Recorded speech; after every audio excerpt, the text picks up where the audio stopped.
जुले सबको।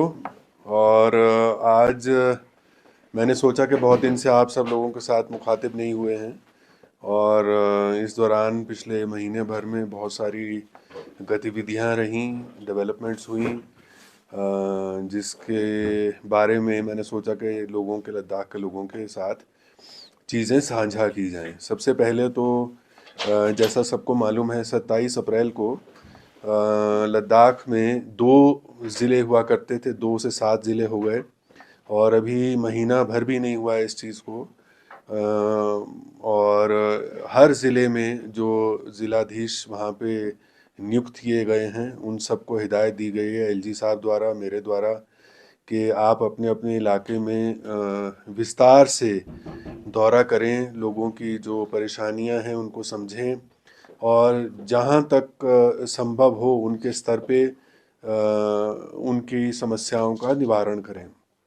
और आप सब लोगों ने देखा होगा कि पिछले 2-3 हफ्तों के अंदर हर ज़िले में जो नए ज़िलाधीश हैं, चाहे वो द्रास से हम शुरू करें या जो नए ज़िले बने हैं, नुब्रा है या ज़ांस्कार है या चांगथांग है या शाम डिस्ट्रिक्ट है, उसमें जो ज़िलाध्यक्ष हैं उन सबों ने अपने अपने इलाके में बहुत ही विस्तार से दौरा करना शुरू किया।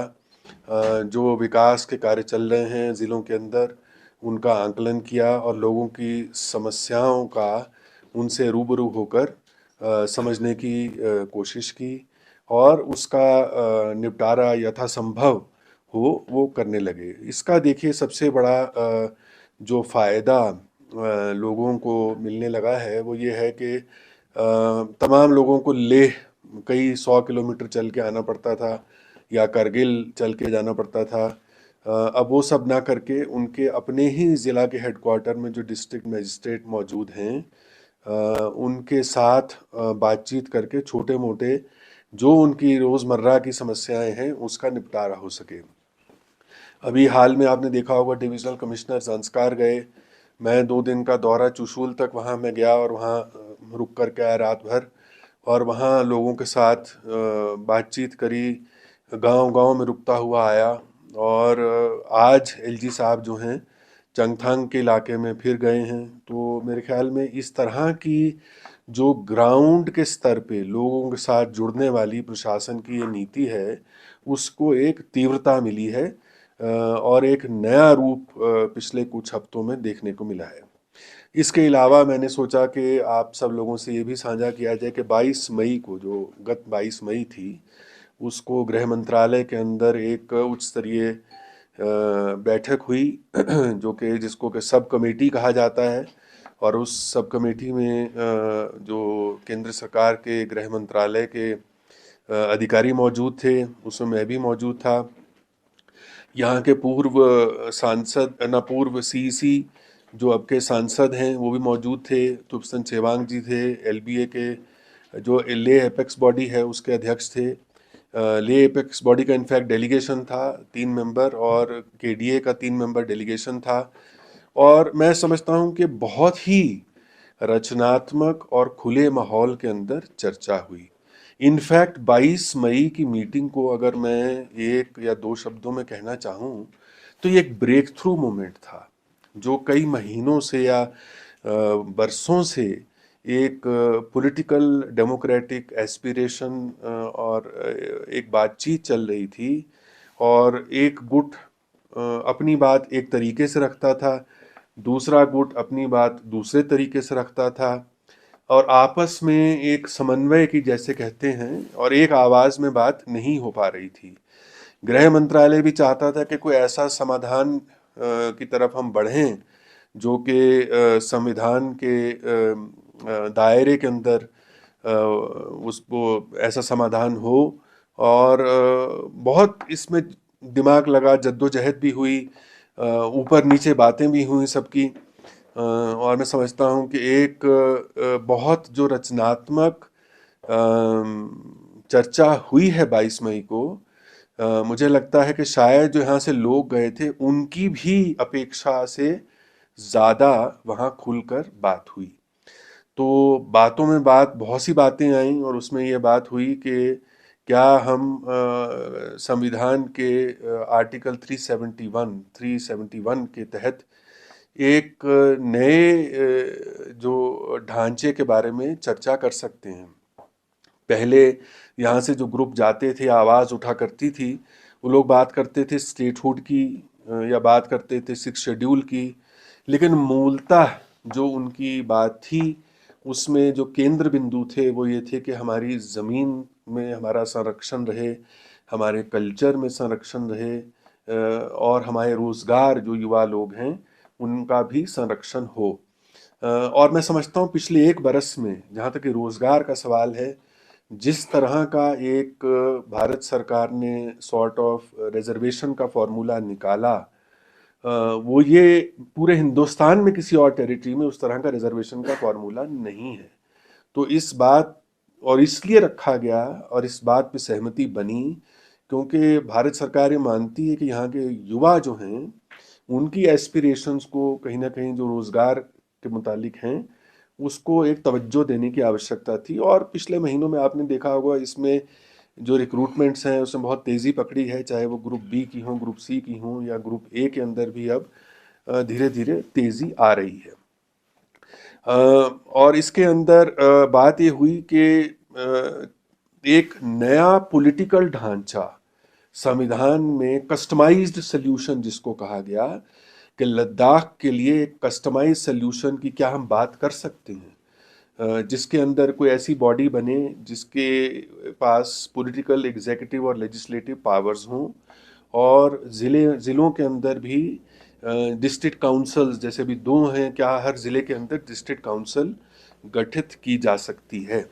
तो मैं समझता हूँ कि ये एक जो कारगिल से लोग गए थे और जो लेह से लोग गए थे और जो केंद्र सरकार से लोग थे, सभी में एक सॉर्ट ऑफ आम सहमति बनी कि इन प्रिंसिपल एक फ्रेमवर्क जो है जिसकी चर्चा हुई थी उस पे आम सहमति बन गई कि हाँ, आगे जाते हुए इसकी डिटेलिंग करी जाएगी कि इस ढांचे का फर्दर उसके अंदर क्या क्या मतलब जो उसके अंदर कंपोनेंट्स हैं वो क्या होंगे, किस तरह से उसका क्रियान्वयन किया जाएगा।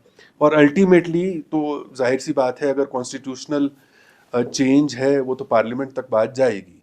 तो मैं समझता हूँ कि बहुत ही रचनात्मक तरीके से खुले माहौल में हर किसी ने अपनी बात रखी, हर किसी को मौका मिला और एक बहुत ही अच्छी दिशा में वार्तालाप चली है। तो मैं ऐसे मौके पे यही उम्मीद रखता हूँ कि जितने लोग यहाँ के राजनीतिक लीडर्स हैं और तमाम लोग हैं बाकी, वो इस पॉजिटिविटी को बनाए रखें और आगे चल के अगले कुछ हफ्तों में, महीनों में ये चर्चा जो मोड़ पकड़ेगी और जिस तरह से केंद्र सरकार ने अब यहाँ से जो लोग गए थे उनसे भी ये कहा है कि आप इस फ्रेमवर्क के चलते हमको एक दस्तावेज दीजिए, हम भी जो लॉ मिनिस्ट्री से चर्चा करके अपना एक दस्तावेज बनाएंगे, उसके ऊपर फिर चर्चा होगी। चर्चा जो जारी रहनी चाहिए और बहुत ही अच्छे इस वक्त मोड़ पे पूरी चीज़ आ गई है और मुझे लगता है कि अगले कुछ महीनों में एक अंजाम की तरफ हम पहुंचने लगेंगे। तो आज मैं इसीलिए इतनी ही बात आप सबों से करना चाहता था। तो क्योंकि मैंने इस बार जो आने के बाद आप लोगों से चर्चा नहीं की, तो आज मुझे लगा कि चर्चा कर लेनी चाहिए ताकि किसी के दिमाग में कोई भ्रम न रहे और बात खुल के हो जाए। कोई सर, अभी सुबह एपेक्स ने एक प्रेस कॉन्फ्रेंस करके बताया कि जो मीटिंग में हुआ वो मिनट्स में अभी तक मिनट्स ऑफिशियली नहीं आया और जो मिनट्स का ड्राफ्ट उनको आपने दिखाया गया उसमें से कुछ ऐसे पॉइंट्स थे जो कि मीटिंग में डिस्कस नहीं हुआ था और कुछ मीटिंग्स में डिस्कस हुआ भी था वो इंक्लूड नहीं था, उस पर क्या कहेंगे? सबसे पहले तो मैं कहना चाहूँगा कि मिनट्स इस तरह की वार्तालाप कई हुई हैं पहले, जो कि सब कमेटी की और हाई पावर कमेटी की। तो मिनट्स तो आज तक जारी कभी हुए नहीं है। पहली बात ये पहली बार है कि एक मिनट्स का डॉक्यूमेंट जो है sort of share in good faith, in trust सभी लोगों से किया गया ताकि सब लोग इस बात को समझ जाएं कि मतलब कागज पे उतार लें वो बात जिस बात की चर्चा हुई थी। मिनट्स और रिकॉर्ड ऑफ डिस्कशन में अंतर होता है। रिकॉर्ड ऑफ डिस्कशन है कि मान लो मैं और आप बैठे, मैंने क्या कहा, आपने क्या कहा, मैंने उसका उलट क्या कहा, आपने उसका उलट क्या कहा, हर चीज को रिकॉर्ड कर लिया जाए। मिनट्स का मतलब होता है कि आप जो पूरी 2.5 घंटे 3 घंटे बात चली, उसका निचोड़ एक सफ़े में आप निकाल करके दे दें कि ये निचोड़ था। और मैं समझता हूँ कि जो मैंने देखा है, निचोड़ में सब कुछ था, लेकिन अगर उसमें मान लीजिए किसी को लगता है कि कुछ चीज़ की खामी रह गई हो या कोई कमी है, त्रुटि है, तो वो मुख्य सचिव तो यहाँ बैठे हैं। तो ऐसा तो है नहीं कि हम किसी से मिलते नहीं, आप लोग आते हैं, सब लोग आते हैं, हमसे मिलते हैं, मिलकर अपनी बात रखें। मैं तो माध्यम हूँ, देखिए, यहाँ के लोगों के बीच में और केंद्र सरकार के बीच में, क्योंकि जो एक कड़ी दोनों तरफ है जुड़ी, यहाँ भी रहता हूँ मैं और उस मीटिंग में भी रहता हूँ। तो आकर के हमसे बात खुले माहौल में करें, ज़रूर हम बात केंद्र सरकार तक पहुँचाएंगे। सर, जिस तरह से डिस्ट्रिक्ट अभी आपने मेंशन किया है, तो डीसी एसपी तो ऑलरेडी वहाँ पे आपने इस तरह से एरिया वाइज रखा है, तो आने वाले वक्त में कितना टाइम लग सकता है सर, क्योंकि डिपार्टमेंट्स की भी उतनी ही ज़रूरत है, और फाइनेंशियल की जब हम बात करें, जब किसी डिस्ट्रिक्ट को लॉट होता है तो उन सब चीज़ों में कितना वक्त लगता देखिए, है? सबसे पहले तो फाइनेंशियल में मुद्दा उठाता हूँ, तो जहाँ तक कि डीडीओज हैं, सभी डिस्ट्रिक्ट्स के डीडीओज की मैपिंग के अप्रूवल के लिए एलजी साहब को मैंने मसौदा भेज दिया। मुझे लगता है आज कल में उसकी अप्रूवल आ जाएगी। आज वो गए हुए हैं चांगथांग। और बजट जो हमारे फाइनेंस डिपार्टमेंट को है, उनको भी कह दिया है कि जो बजट सभी डिस्ट्रिक्ट्स में डीसीज को जो मुहैया होना चाहिए, वो हम प्रोपोर्शनेटली अवेलेबल करवा दें। जहाँ तक कि बाकी विभागों का सवाल है, देखिए, इसके अंदर आज की डेट में फ़िलहाल हमारा जो ढांचा है, उसमें एडमिनिस्ट्रेशन से लोग जम्मू कश्मीर से आते हैं, कुछ हमारे हैं यहाँ के, कुछ आईएएस के लोग वगैरह आते हैं। तो हमने अपने अधिकारियों से चर्चा ये की है कि हाँ, इस वक्त हमारे पास कमी है लोगों की, और उस कमी को आते समय में हम एड्रेस तो करेंगे। लेकिन फ़िलहाल अगर मैं मोटे तौर पे एडमिनिस्ट्रेशन के ढांचे को दो में डिवाइड कर लूँ, तो एक रेवेन्यू एडमिनिस्ट्रेशन है और एक डेवलपमेंट एडमिनिस्ट्रेशन है।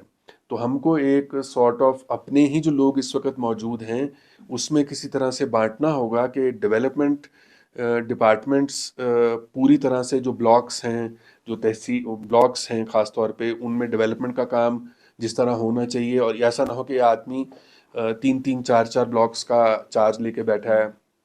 इसी प्रकार से रेवेन्यू एडमिनिस्ट्रेशन में जो तहसील का काम है, वो भी ऐसा ना हो कि एक आदमी 3-3 4-4 तहसीलों का चार्ज लेके बैठा, तो लोग यहाँ से वहाँ दौड़ रहे हैं। तो ऊपर के स्तर पे तो हमने कर दिया। अब जो नीचे वाला स्तर है, उसका भी बहुत ही जल्द हम एक बैलेंसिंग करके उस तरह का फ्रेमवर्क बनाएंगे कि सब लोगों का जो बुनियादी, चाहे विकास से संबंधित हो, चाहे राजस्व से संबंधित हो, सारी चीज़ों का हल वहीं पे हो जाए। सर, इस बार का जो टॉक हुआ है एमएचए के साथ, काफ़ी पुरअमन माहौल में हुआ सर। लोग भी एक्सपेक्ट कर रहे हैं कि और भी चीज़ जो है अच्छा हो जाए। तो लद्दाख का माहौल भी अभी थोड़ा लोग समझने लगा है कि केंद्र सरकार भी थोड़ा खुली तौर पे बातचीत कर रहा है। तो आपके माध्यम से थोड़े कुछ रह गए हैं सर, अभी प्रेस कॉन्फ्रेंस में बता रहे थे, क्या ये चीज़ हल हो जाएंगी सर? देखिए, मैं जहाँ तक मुझे आए अभी 5 महीने पूरे हुए हैं, और इन 5 महीनों में मैंने जितना लद्दाख के लोगों को, जनता को, राजनीतिक लीडर्स को समझा है, मेरी समझ में ये आता है कि ये एक इशू आपसी विश्वास का है, एक ट्रस्ट का इशू है। आप विश्वास के नज़रिए से आगे बढ़ेंगे तो सब द्वार खुलते चले जाएंगे। इस बार पहली बार देखने में आया कि एक विश्वास का माहौल बना, एक पॉजिटिव कंस्ट्रक्टिव एटमॉस्फेयर का माहौल बना। और पिछली मीटिंग में आपको याद होगा, जो हाई पावर कमेटी की मीटिंग हुई थी, उसमें मैंने लौट कर आने पे यही अल्फाज यूज़ किए थे कि it was a very positive and constructive meeting which was held in a democratic spirit. वही एक बुनियाद है कि अगर वो मीटिंग पॉजिटिव कंस्ट्रक्टिव हुई और डेमोक्रेटिक स्पिरिट में हुई, उसको आगे बढ़ाते हुए जो एचपीसी की सब कमेटी की मीटिंग हुई है हाल में, उसमें केंद्र सरकार के अधिकारियों ने बड़े खुल के बात करी कि ठीक है, आप लोगों की एस्पिरेशन स्टेटहुड की है, लेकिन आज की डेट में वित्तीय हालत इस तरह नहीं है, आपके अपने रिसोर्सेज ऐसे नहीं हैं कि स्टेटहुड इमीडिएटली आपको मिल पाए। हो सकता है लंबे अरसे में ये बात जो आप सोच रहे हो किसी न किसी दिन उसका भी एक स्वरूप निकल के आएगा। लेकिन ये बात जो आप कर रहे हैं, फिलहाल पिछली मीटिंग में हमने बात करी थी, उसकी बुनियाद आपको याद होगा पिछली मीटिंग में थी कि फाइनेंसेस आपके नहीं हैं, इसीलिए स्टेटहुड अभी संभव नहीं हो पाएगी। उसको आगे बढ़ाने के लिए फिर बात ये थी, तो अगर स्टेटहुड नहीं तो फिर ऐसा कौन सा स्वरूप हो सकता है? आप ये सोचिए, इससे ज़्यादा खुलेपन का प्रदर्शन और क्या हो सकता है कि केंद्र सरकार ने ऐसा मॉडल कस्टमाइज्ड उसकी चर्चा शुरू करी है जो कि पूरे हिंदुस्तान में और कहीं नहीं है। तो एक शुरुआत जिसकी पहल केंद्र सरकार द्वारा करी गई, अब 2 कदम आगे केंद्र सरकार ने बढ़ाए, तो मैं समझता हूँ कि यहाँ के लोगों को भी, जो लीडर्स जाते हैं, एक अच्छे माहौल में उसका रेसिप्रोकेशन करना चाहिए और 2 कदम वो आगे बढ़ाएं।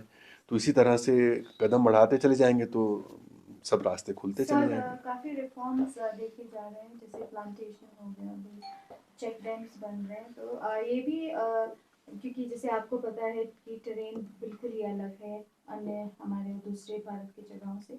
सर इसमें क्या एक्सपर्ट्स को लेके या लोकली जो एक्सपर्ट्स हैं उनको भी रखा जा रहा है इस मामले में, क्योंकि बहुत सारे ये भी कहना है कि जिस तरह के प्लांटेशन हो रहे हैं यहाँ पे वो सूटेबल नहीं है कहीं ना कहीं वेदर को लेके। तो इस तरह से किस तरह से काम चल रहा है सर, क्योंकि चेक डैम्स को भी लेके काफ़ी सवाल, और ठिकसे के जो वहाँ रहने वाले हैं उनके काफ़ी दिक्कतों का भी अभी हमें सुनने को मिला है, क्योंकि उनके पानी की काफ़ी दिक्कत आ रही थी उसमें। तो क्या कुछ कहेंगे?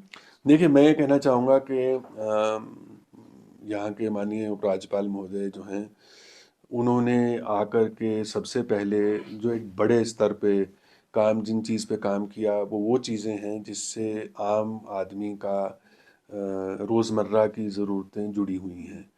सर्दी के मौसम में यहाँ पानी की किल्लत हो जाती है, तो पानी को किस तरह से कंज़र्व किया जाए, पानी बहता चला जाता है और उसके बाद क्या हम चेक डैम के ज़रिए उसी पानी को रोक के एक ऐसा पानी का स्रोत बनाएं जो कि इरिगेशन के लिए भी इस्तेमाल हो और जो कि पानी पीने के लिए भी लोग इस्तेमाल कर सकें। प्लांटेशन का जहाँ तक सवाल है, वो भी बड़े पैमाने पे करी जा रही है और इसमें तो कोई भी नहीं कह सकता कि ये नहीं होनी चाहिए। हाँ, इसमें ज़रूर है कि ज़्यादातर मेरे ख्याल 95% प्लांटेशन जो करी गई है उसमें लोकल स्पीशीज़ जो विलो, एप्रिकॉट, इस तरह के प्लांट लगाए गए हैं और एक्सपेरिमेंट के तौर पे नए कुछ प्लांट्स को भी एक्सपेरिमेंट किया जा रहा है। और मैं समझता हूँ एक्सपेरिमेंट और इनोवेशन जो है, जब तक हम नहीं करेंगे तब तक ये नहीं हम जान पाएंगे कि वाकई में यहाँ पे कौन से ऐसे पौधे हैं चल पाएंगे। अब देखिए कि जिस तरह से कई बरस पहले मुझे बताया जाता है, आज से 15 साल पहले प्लांटेशन बहुत ही कम थी, तो लोग पहले कहते थे कि प्लांटेशन करनी ही नहीं चाहिए। तो धीरे धीरे जब प्लांटेशन का लोगों को फ़ायदा समझ में आने लगा तो वो सब उसका समर्थन करना, इनफैक्ट मॉनेस्ट्री वाले जो लोग हैं, चाहे हेमिस के हैं, बाकी हैं, वो भी लार्ज स्केल प्लांटेशन कराते हैं। तो मेरे ख्याल में ये एक प्रक्रिया है। हाँ, जहाँ तक कि लोकल लोगों की समझ और उनको एक्सपीरियंस, उनका तजुर्बा, उसको जोड़ने के लिए हम, एलजी साहब भी और मैं भी, अलग अलग फोरम में, प्लेटफॉर्म में लोगों से मिलते हैं।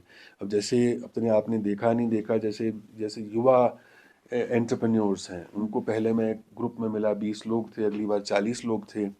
वो बहुत ही क्रिएटिव लोग हैं, कुछ एग्री स्पेस में काम कर रहे हैं, एग्रो प्रोसेसिंग का काम कर रहे हैं, कुछ टेक्सटाइल स्पेस में कर रहे हैं, कोई फिल्म मेकिंग में कर रहे हैं, कुछ फाइन आर्ट्स में कर रहे हैं, कुछ कंजर्वेशन का काम कर रहे हैं। तो हम तो चाहते हैं बल्कि कि यहाँ की जो प्रतिभा है, खास तौर पे युवा पीढ़ी की, वो खुल करके आगे आए और हमको बताए हम कैसे उनके साथ पार्टनर कर सकते हैं कि जो जो भी फील्ड में वो काम कर रहे हो, हम तो उनका समर्थन ही करना चाहते हैं। तो ये धीरे धीरे मेरे ख्याल उनको हम अपने अपने जो थोड़े से शाय शेल में बैठे रहते हैं, वो उनको निकालने की कोशिश कर रहे हैं। सर, जिस तरह से एक ऑर्डर आया था फाइनेंशियल जो है वो LHDC दोनों के अंदर जो है CO से उनके पास जो है रखा जाएगा, ऐसा एक क्या रखा जाए? जो फाइनेंशियल सर, हाँ। अभी एक ऑर्डर आया था न्यू डिस्ट्रिक्ट हाँ। के बनने के बाद हाँ हाँ सारे डिस्ट्रिक्ट का जो भी फाइनेंशियल होगा वो दोनों जो है और हाँ। कारगिल के जो CO है हेल्थ हाँ। काउंसिल के उनके पास जो है रखा हाँ। जाएगा। हाँ।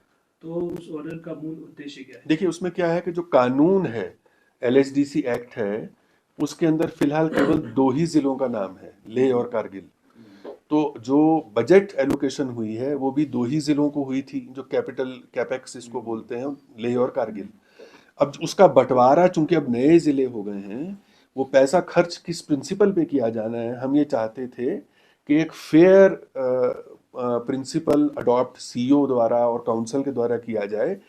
तो हमने एक सर्कुलर निकाला जिसके अंदर हमने कहा कि 60% वेट जो है वो आबादी को देंगे और 40% वेट जो है एरिया को देंगे, ताकि सभी जो कॉन्स्टिट्यूएंट डिस्ट्रिक्ट्स उस पुराने डिस्ट्रिक्ट का हिस्सा थे, उनको ये कहीं ऐसा ना लगे कि हमको महरूम रखा जा रहा है उन पैसों से जो कि हमारे विकास के लिए आने थे, अगर हम उसी काउंसिल का हिस्सा होते। तो ये फिलहाल का अरेंजमेंट, जब तक ये कानून में तरमीम नहीं होगी तब तक ये अरेंजमेंट तो चलना पड़ेगा। सर आने वाले दिनों में जो जोजिला टनल के बाद चल रहा है सर, वो कुछ दिनों में ओपन हो रहा है सर, दोनों दिशाओं से। तो यूटी एडमिनिस्ट्रेशन का किस तरह तैयारी चल रही है सर? अभी हमें सूचना मिली है कि केंद्र मंत्री यहाँ आएंगे, तो अभी टनल जो है खुलने की बात नहीं है, अभी तो ब्रेक थ्रू है। ब्रेक थ्रू होता है कि दोनों तरफ से जो सुरंगें वहाँ से कर रहे हैं और यहाँ से सुरंग की कार्रवाई चल रही है, दोनों मिल जाते हैं एक पॉइंट पे ताकि खुल जाए। लेकिन उसके बाद उसकी अंदर स्टेबलाइजेशन, रॉक स्टेबलाइजेशन और सड़क का बनना, उसमें थोड़ा वक्त लगेगा। तो मेरे ख्याल है हम तो जब भी अल्टीमेटली ये सुरंग खुल जाएगी तो जाहिर सी बात है लद्दाख के लोगों को इसका बहुत ज़्यादा बेनिफिट मिलेगा। पूरे साल भर जो है श्रीनगर के ज़रिए पूरे देश से कनेक्टिविटी बरकरार रहेगी। तो हम तो बहुत ही बेसब्री से इसका इंतज़ार कर रहे हैं। संजू डिस्ट्रिक्ट में चंगथांग डिस्ट्रिक्ट के जो लानोक रीजन के लोग हैं, तो हेडक्वार्टर के ऊपर काफ़ी सवाल उठे हैं, क्योंकि उनका कहना है कि अगर युमा हेडक्वार्टर रखा गया तो डिस्टेंस वाइज ले से और भी उनको दूर पड़ रहा है। सो इसके ऊपर क्या कहेंगे? देखिए ये तो फिर एक एंडलेस वो चर्चा का विषय बन जाता है। तो मैं अभी दुरबुक और तंग से और वो वहाँ से होता हुआ चुशूल गया। और दुरबुक के लोग कहते हैं कि यहाँ पे होना चाहिए था, या हमारा जो है एडीसी हेडक्वार्टर यहाँ होना चाहिए, हम भी बहुत दूर हैं। अभी इतना बड़ा इलाका है तो कहीं ना कहीं थोड़ी बहुत दूरी तो होगी ही, लेकिन मैं समझता हूँ कि एक शुरुआत करी गई है, नए डिस्ट्रिक्ट बने हैं, उनको अभी 1 महीना भी नहीं हुआ, लोगों को थोड़ा सा वक्त देना पड़ेगा। डिस्ट्रिक्ट मजिस्ट्रेट हमने युवा लोग लगाए हैं, नौजवान हैं और जज्बे वाले हैं, वो कुछ करना चाहते हैं, उनको मौका दें, कुछ महीने का, देखते हैं कि लोगों को कैसा महसूस होता है। सर कल लद्दाख मेडिकल एसोसिएशन ने एक प्रेस कॉन्फ्रेंस में ये बताया कि जो लद्दाख यहाँ पे एक मेडिकल कॉलेज है उसका अभी तक कोई प्रोग्रेस नहीं है, तो उसका स्टेटस क्या है सर? ये भारत सरकार में, देखिए भारत सरकार के अंदर अभी वो एक एक्सपेंडिचर फाइनेंस का मेमो बनता है, वो अभी बन के फिर उसके बाद उसका अप्रूवल वित्त मंत्रालय से होगा। लेकिन हमारे जो अधिकारी हैं, सेक्रेटरी हेल्थ हैं, वो कॉन्स्टेंटली केंद्र सरकार के जो स्वास्थ्य मंत्रालय है उसके साथ इन टच हैं। और एलजी साहब भी अगली बार जब जाएंगे तो मैं उनसे गुजारिश करूंगा कि स्वास्थ्य मंत्री से इस पे चर्चा करें। सर जिस तरह से एक इंजीनियरिंग कॉलेज भी बोल रहा था सर करगिल में, तो उसका तो लोग कह रहे हैं कि कुछ आता ही पता ही नहीं, तो क्या नहीं, यहाँ क्या है ना कि बहुत जल्दी लोग हताश होने की तरफ बढ़ने लगते हैं। तो हताशा को, अब सारी चीज़ें जब एक पॉजिटिव तरफ बढ़ रही हैं, हमें हताशा को पीछे छोड़ना है, आशा की तरफ बढ़ना है। आशावादी होना बहुत अच्छी बात है, और जल्दबाजी इतनी नहीं होनी चाहिए कि भाई अभी आज ही मिल जाए, आज घोषणा हुई है तो मैं सोचता हूँ कि घर से निकलूँ और इंजीनियरिंग कॉलेज में घुस जाऊँ सीधे। तो बन जाएगा, उसको वक्त दीजिए। ऐसा तो नहीं कि कैंसिल हो गया है, थोड़ा वक्त लगता है, सारे प्रोसेसेस हैं सरकारी, उसमें जल्दी बन जाएगा, कोई ऐसी बात नहीं। ठीक है सर, टूरिज्म जिस तरह से प्रमोट कर रहे हैं यूटी लद्दाख, और हम ये पूछना चाहेंगे क्योंकि कई बार ग्रीवेंसेस सुनने को मिलता है, जैसे अगर काफ़ी टूरिस्ट नीचे से आते हैं तो यहाँ पे हाई ऑल्टीट्यूड की वजह से प्रॉब्लम भी है, तो किस तरह की मेडिकल फैसिलिटीज़ उनको दिए जा रहे हैं सर? और प्रमोशन के तौर पे जैसे देखा जाए तो टूरिस्ट को किस तरह की सुविधा अच्छी की जा रही है, क्योंकि लद्दाख जैसे टेरेन में काफ़ी लोगों को मुश्किल भी होती है, तो क्या कहेंगे? देखिए, इसमें जिम्मेदारी एक तो जो ट्रैवल ऑपरेटर्स हैं, होटल ओनर्स हैं, उनकी है। एक जो टूरिस्ट आता है उसकी खुद की एक जिम्मेदारी है। अब मान लीजिए पहले दिन ही आते ही 11,500 फुट पे आप आ गए हैं और एक्साइटमेंट में आप निकल के सीधे ही खारदुंगला पहुंच जाएं, वहाँ कूदा फांदी करने लगे तो उसमें फिर सांस तो फूलेगा। तो इसमें तो कोई दो राय है नहीं। अब मैं कल खुद ही बस 11:30 फुट पे तो रह ही रहा हूँ। अब चुशूल गया मैं और सारा दिन चल रहा था चुशूल में, रात को मुझे नींद ही नहीं आई। अब वो 15,000 फुट पे है, यहाँ से 4,000 और ऊपर हो गए। तो ये आदमी को जो आने वाला है उसको भी सोचना चाहिए कि भाई आप जहाँ जा रहे हैं ये कोई शिमला जाने वाली बात तो है नहीं।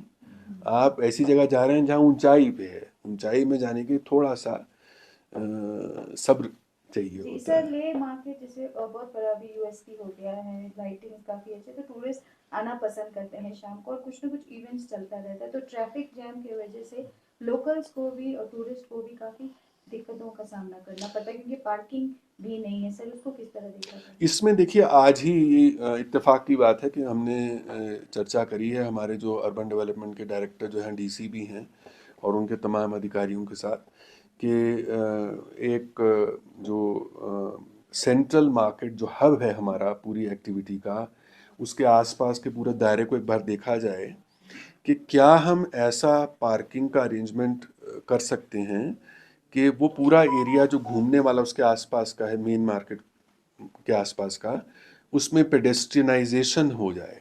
इसका मतलब पेडेस्ट्रियनाइजेशन होने के लिए आपको पार्किंग की सुविधा देनी पड़ेगी। तो क्या हम पार्किंग को ऐसे स्पेसेस बना सकते हैं जिससे लोग पैदल उस इलाके में घूम पाएँ और कोई ऐसा ट्रैफिक जैम ना हो। इसके अलावा जो एक बस स्टैंड है, उसके बाद एक और मतलब सिडको का, और एक और बस स्टैंड है, उसके बाद एक और जहाँ लॉरियाँ सी खड़ी रहती हैं, और उसके ऊपर जाके बॉम्ब गार्ड या कहाँ पे उसके आगे जाके एक और खुला सा मैदान है जहाँ पे ट्रैफिक पार्किंग के लिए डेवलप हो रहा है। तो वो भी हमने कहा है कि इंटीग्रेटेड प्लान बनाएं कि टैक्सी स्टैंड एकदम अलग हो, जो ट्रक्स हैं या छोटे ट्रक हैं वो अलग उनकी पार्किंग हो, और जो बाहर से टैक्सियां आ रही हैं उनकी हम अलग से कहीं पार्किंग का इंतज़ाम कर सकें ताकि वो चोक ना करें। मतलब लोग फिर मतलब नेचुरली अगर वहाँ इतने सारे लोग जा रहे हैं मार्केट में और वहाँ ट्रैफिक जैम हो जाए तो दिक्कत का तो। सर एक और सवाल, जिस तरह से Ladakh being a very demographically different, Ladakh का कोई ऐसा स्पॉट हो जैसे हॉट स्पॉट होता है जो वाइल्ड लाइफ के लिए बहुत इंपॉर्टेंट होता है, तो अभी हम देख रहे हैं कि रिसेंट डेवलपमेंट काफ़ी डेवलपमेंट वर्क्स हो रहे चल रहे हैं, तो हम देख रहे हैं कि एक मेन हॉट स्पॉट जो वाइल्ड लाइफ के लिए बहुत ही इंपॉर्टेंट होता है, तो वहाँ पे हम बहुत सारे कंस्ट्रक्शन देख रहे हैं जो कि एक वाइल्ड लाइफ के अगर पर्सपेक्टिव से देखा जाए तो वो बहुत ही दुख की बात है। तो आप इस पे क्या कहेंगे सर? जिस तरह से डेवलपमेंट वर्क होगा तो वो लद्दाख की डेमोग्राफिक को देख के उसको कंसल्ट करके किस तरह से आप देखते हैं? देखिए वाइल्ड लाइफ यहाँ यूनिक है लद्दाख में, और उसमें एक और ख़ास बात यह है कि बाकी इलाकों में जहाँ के जंगल में जानवर लोग देखने जाते हैं और अक्सर जंगल में नहीं नज़र आते, यहाँ पे क्योंकि खुले में जानवर होते हैं तो देखने में आसानी है, और यूनिक स्पीशीज़ हैं, वेटलैंड्स भी हैं और यूनिक किस्म के बर्ड्स भी हैं जो कि रेयर बर्ड्स हैं।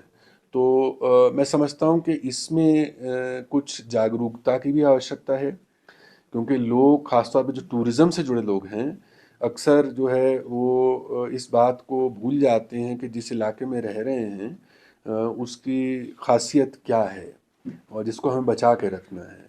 कल्चर, ज़मीन, एम्प्लॉयमेंट की सब ने बात करी, लेकिन जो बेज़ुबान जानवर हैं उनकी बात कौन करेगा? तो वो यहीं के लोगों को मेरे ख्याल में, हालांकि यहाँ के लोग ऐसा है, ये भी एक यूनिक है कि वाइल्ड लाइफ को नुकसान नहीं पहुँचाते हैं। तो इस करके थोड़ा सा कम्युनिटी अवेयरनेस और पॉलिटिकल लीडर्स को भी और जो सोशल बॉडीज़ हैं उनको भी एक जागरूकता जगाने की आवश्यकता है, क्योंकि हमेशा ही जो पर्यावरण और विकास के बीच में एक बैलेंस होना बहुत ज़रूरी है।